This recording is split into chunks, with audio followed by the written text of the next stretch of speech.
Meu eterno coração de mãe, imperfeito, mas entregue. A afirmação de um amor que transcende a morte é um eterno pedido de perdão por toda vez que, involuntariamente, fiz com que ele sofresse de alguma forma ou se assustasse.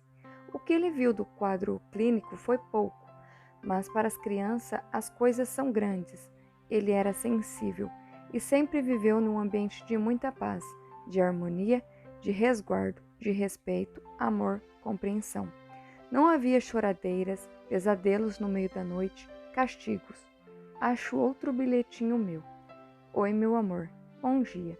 Você é a criança mais especial e obediente, mais bondosa, justa e sincera que conheço. Tenho super orgulho de ser sua mãe. Tem muito no meu coração que os distúrbios da mente dele apagaram muitas das nossas lembranças, e ele tinha que me perguntar se eu tinha orgulho dele. Eu sempre tive. Ele cometeu erros na adolescência, como todo adolescente, e eu não estou justificando as típicas teimosias, desejos de liberdade, de se identificar e pertencer a um grupo, a sensação de onipotência, a rebeldia.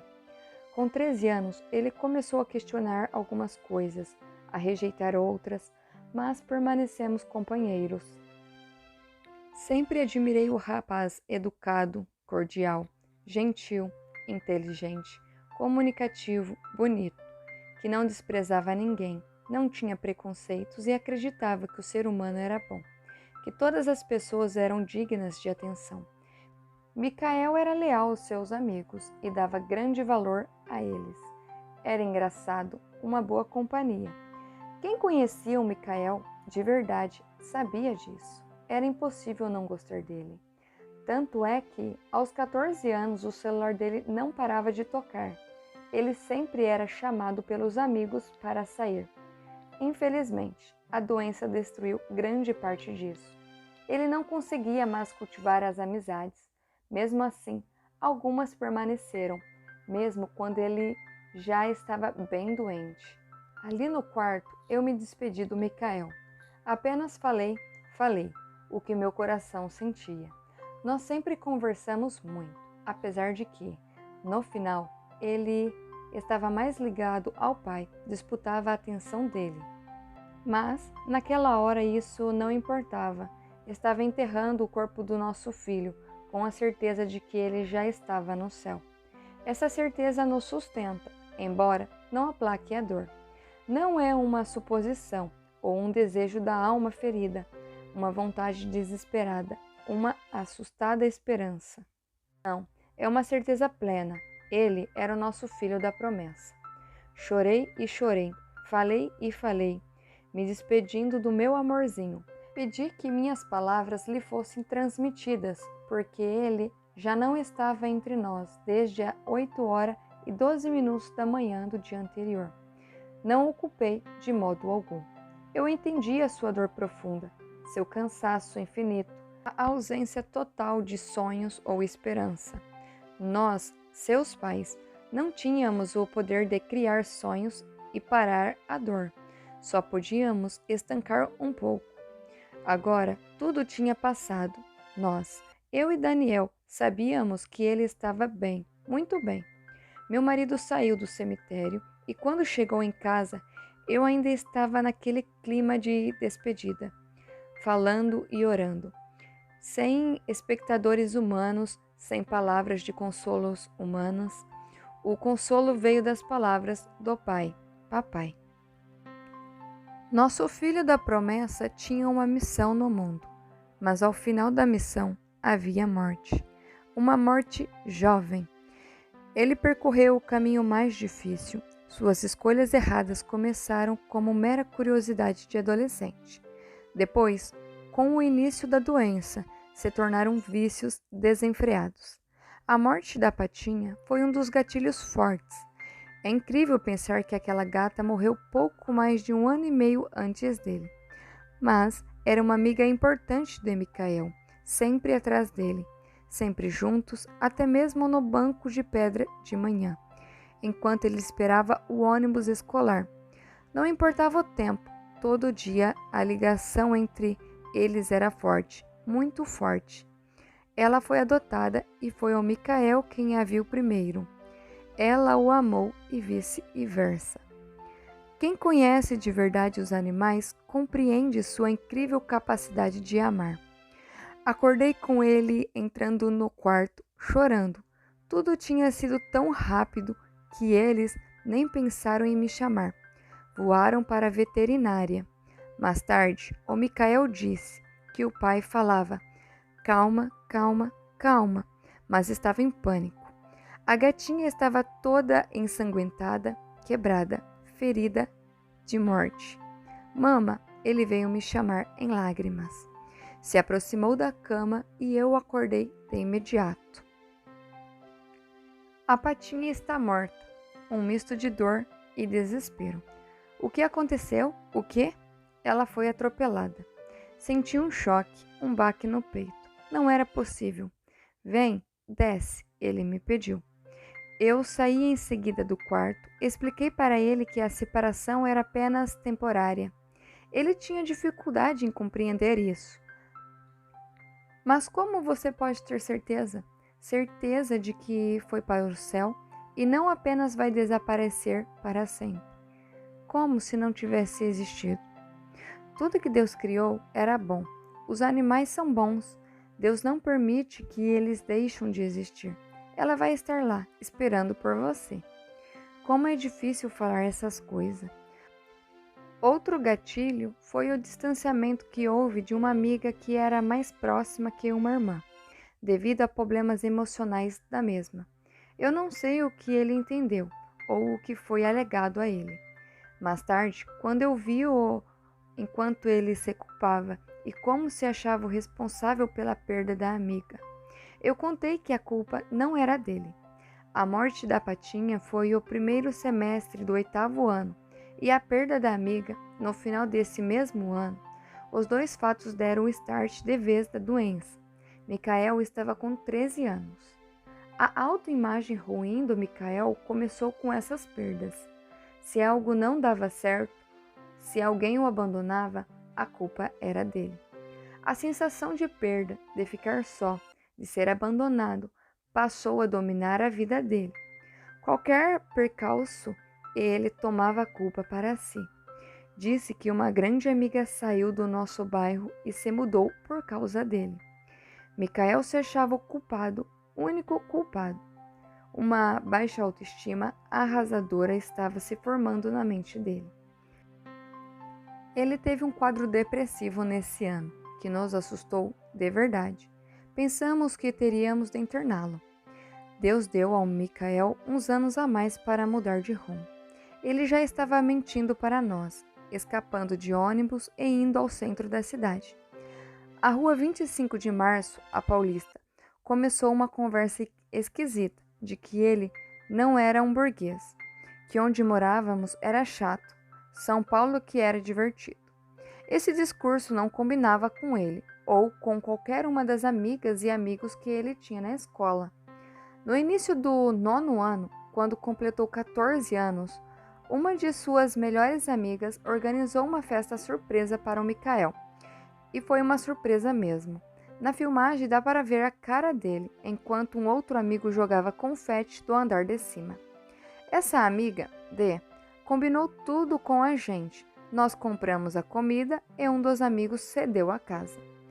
Ela mesma fez o bolo. Os outros levaram salgadinhos, pirulitos, tiraram fotos.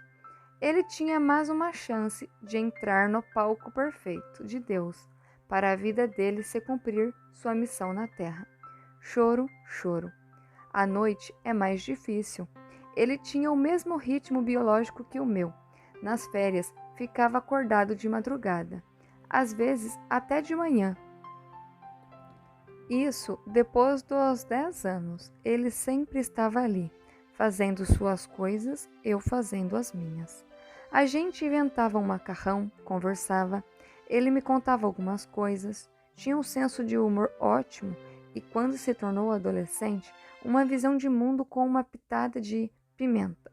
Suas tiradas eram ótimas, engraçadas. Contava as coisas de um jeito muito próprio porque tinha um bom humor e senso de humor. E o humor dele era bom, porque não magoava ninguém. A porta do quarto dele sempre aberta, eu ali pertinho, na sala.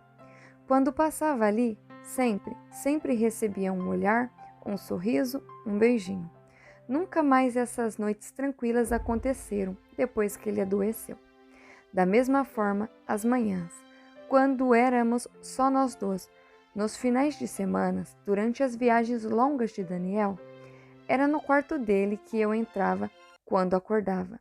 De pijama, zonza de sono, não precisava pedir licença. Ele também parava o que estava fazendo para falar comigo. Ficávamos falando de qualquer coisa.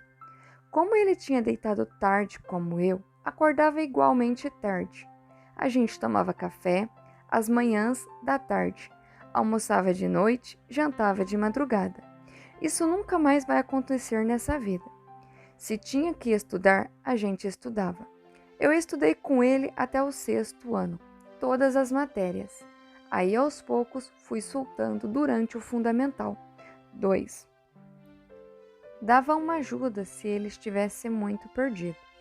Costumava ter sempre boas notas. Todo mundo conhecia o Micael. Ele nasceu, cresceu e viveu sempre no mesmo bairro.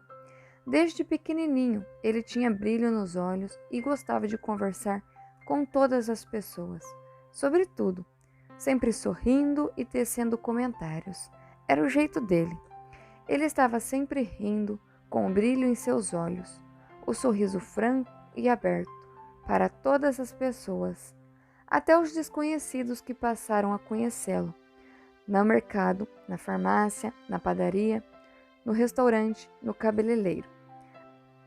Aquela vizinha que eu nunca nem vi e sequer sabia o nome dela, virou para mim na manicure.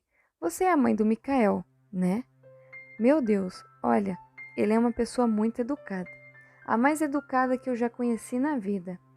Já havia escutado isso de professores e de mães dos amiguinhos.